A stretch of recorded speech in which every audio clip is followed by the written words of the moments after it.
300% raw na mas malaki ang bilang ng mga naitalang nagpaputok ng baril ngayong salubong 2016 kumpara noong 2016 o 2017 kumpara noong 2016. Base po yan sa tala ng Directorate for Operations ng Pulisya. Naaresto na raw ang mga nasa likod nito. Balita hatid ni Mariz Umali.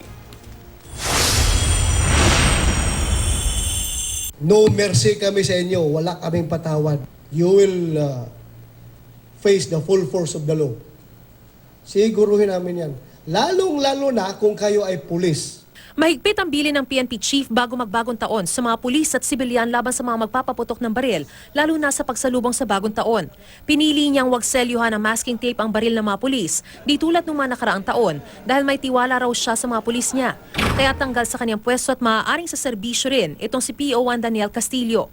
Nakunan kasi siya ng CCTV ilang oras bago magpalit ng taon na naka-uniforme at naka-duty at tila nagwawala sa kalasingan. Maya-maya nagpaputok daw ito ng baril pero di na nakita sa CCTV. Arestado si Castillo. For one, yung si PO1 Castillo will be investigated and be subjected to summary dismissal proceedings for violating the specific instruction of the Chief PNP. So doon pa lang, at stake na yung kanyang service from the PNP. He may be dismissed from the service. Ayon sa paunang tala ng PNP mula December 16 hanggang January 2, may 23 insidente ng indiscriminate firing at illegal discharge of firearms sa buong bansa. Sa 23 insidenteng ito, 19 na ang arestado kasama si Castillo, isa pang sundalo, 3 security guard at 14 na sibilyan. Patuloy ang pagkalap ng impormasyon ng PNP sa mga katulad na insidente.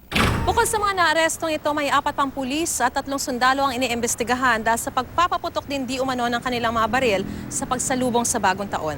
Pero sa tala naman ng Directorate for Operations mula alas 5 ng hapon ng December 31 hanggang alas 5 ng umaga ng January 1, 4 ang naitalang pagpapaputok ng baril.